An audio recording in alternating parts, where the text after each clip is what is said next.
In last lecture, we have seen the different clustering techniques which is used for the large network. Now we will see in-network processing and the data aggregation. There are mainly two concepts for in-network aggregation and processing: compression and the aggregation. In compression, data remains as it is, but its resources usage is minimized. For example, 5 packets with 5 bytes data in each could be easily combined in a single packet, and this would save the communication overhead of sending 5 different packets.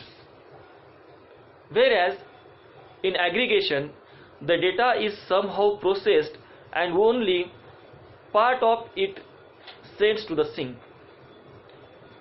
For example, only the maximum sensed value is allowed to travel to the sink, and all lower values get discarded on their way.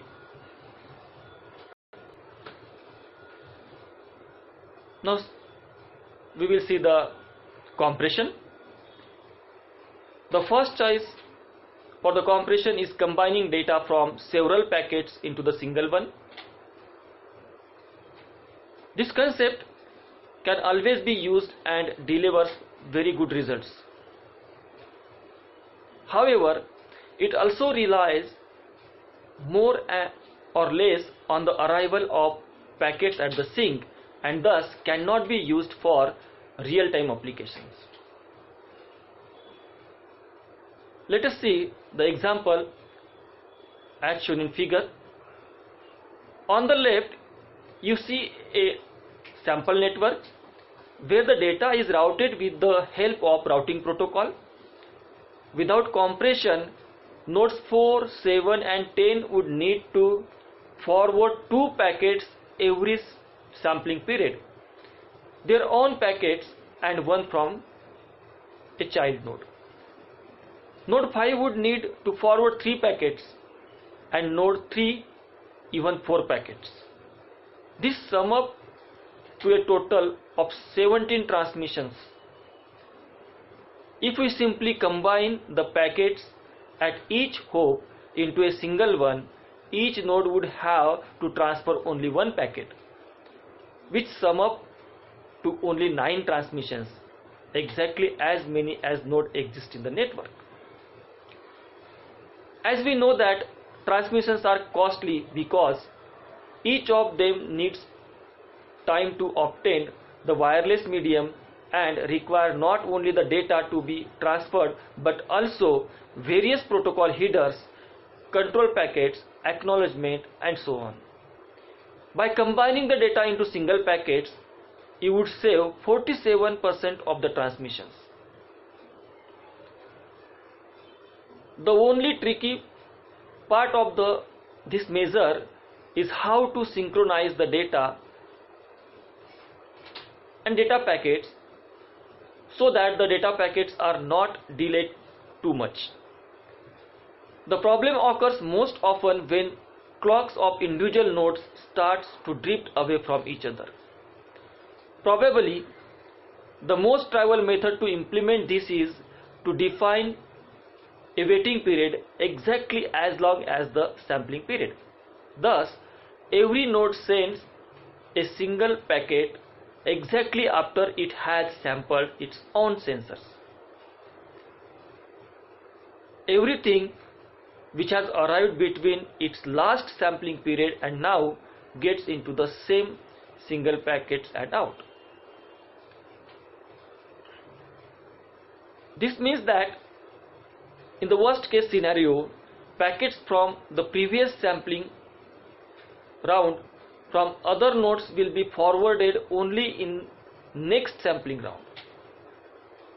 This delay might be large, but it is bounded, so it is the maximum possible delay.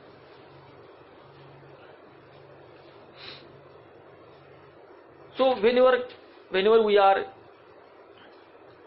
talking about the compression, Huffman codes are commonly used and the best solution for the wireless sensor network. There is also another potential problem. Sometimes the data is so large that several pieces of it do not fit into a single packet. Then you need to introduce some real compression techniques to minimize its size and to fit more of it into a single packet. Here, data compression algorithms comes into picture, such as Huffman codes. A Huffman code assigns a special codes to each character, which is shorter than its original encoding. The real beauty of the Huffman code lies in the used probability to create a codes. Of course, the Huffman code is only one out of many different codes which encodes GPS you could use in sensor networks. One favorite trick to apply a Huffman code is to encode GPS coordinates. GPS coordinates typically occupies 40 bytes in total for longitude 8 bytes, latitude 8 bytes, time 16 bytes and elevation 8 bytes. Instead of storing the data as a floating numbers, you could store it as a ASCII characters. And the Huffman codes are very useful in this case.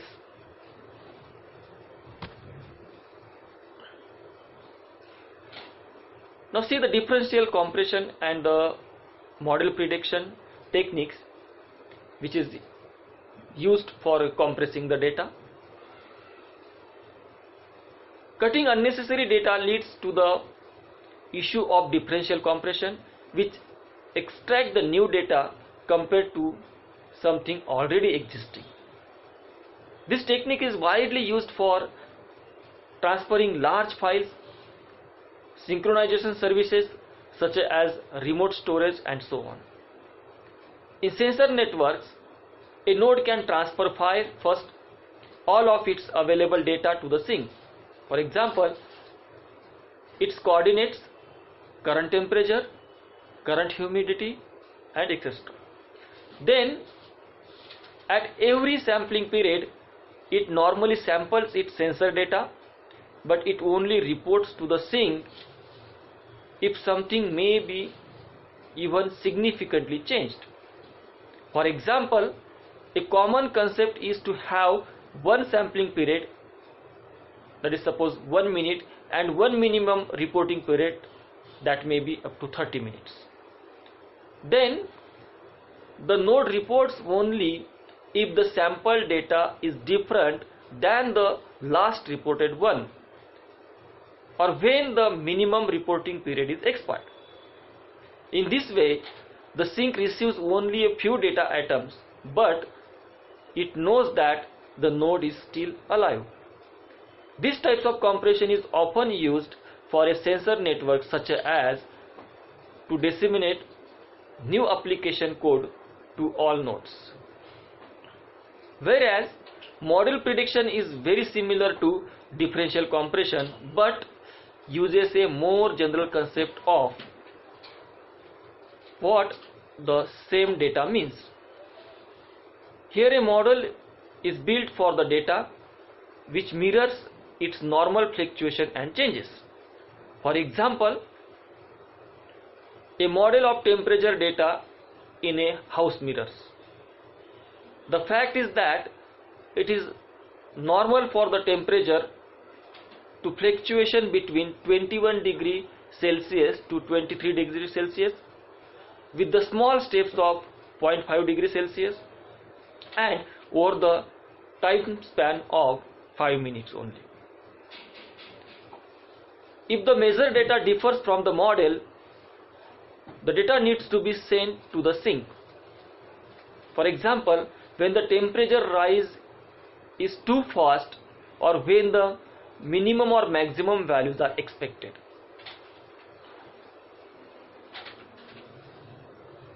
So,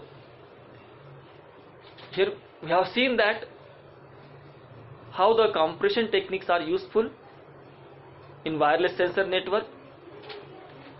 So compression in the sensor networks are required. The good understanding of the idea, correct formatting, and a simple compression. Good understanding of the data enables more memory, efficient storage, and elimination of repeated data. In the correct formatting, the normally used formatting such as floating point numbers for GPS coordinate is typically the worst choice. Instead, smarter and more efficient formats can be found which also allow for the compression. Compression in sensor network also requires the simple compression. A sensor node cannot afford a complex compression algorithm, and it is usually not needed unless for video or audio streams. So the data compression techniques with their information theory concepts such as the probability analysis of the characters in Huffman codes may be considered in the wireless sensor network. There are different techniques, those are used, and one popular technique is the statistical technique. Compression is very useful and should be considered first when communication in the network is heavy. However, there are also other techniques. One of them is evaluated the data in a statistical way somewhere on the way from its source to the destination. This can be done on the cluster head, which also offers the advantage of having location restricted data sets. Consequently, instead of sending all the data to the sink, only the newly calculated values are sent, which are typically much smaller than the original data. This can also be performed the whole way to the sink. For example, on each hop, the data can be sent.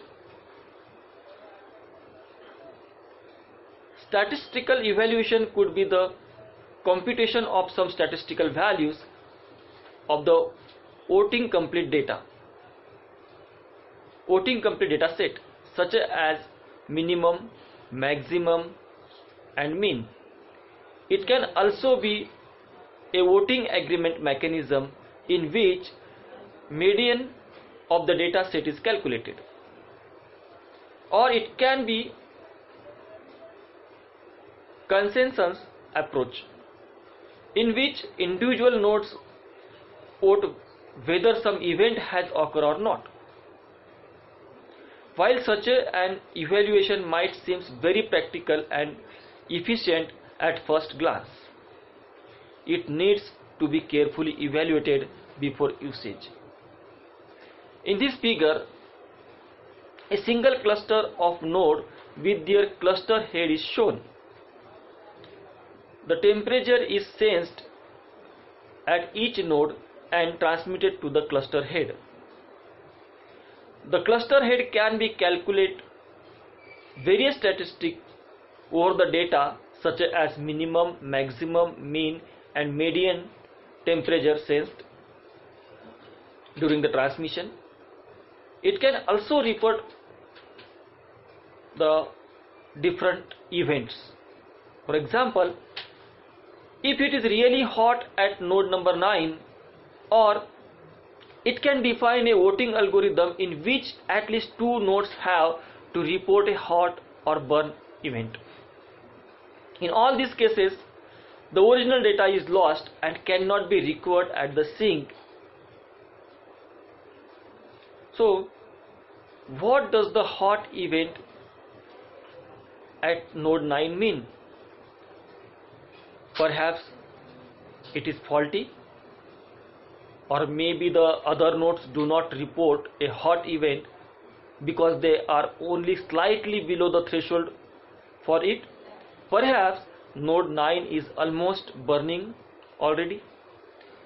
If too many statistics are transferred to the sink, there will be no real communication savings. If too few statistics are transferred, the question remains whether you can use the data at all.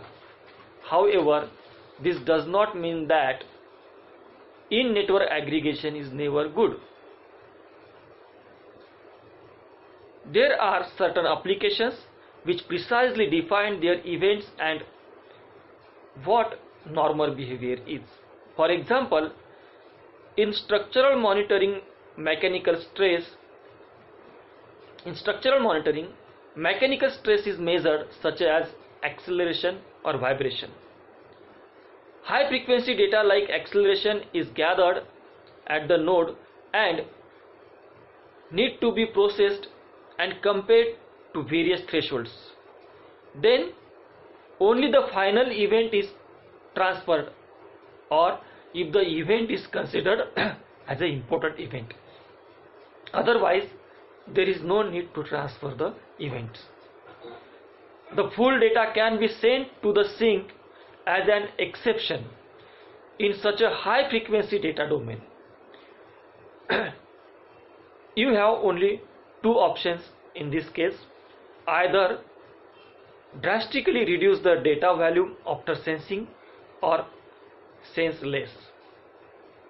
In next section we will discuss the second one, that is the sensing the less, so which is called as the compressive sampling too.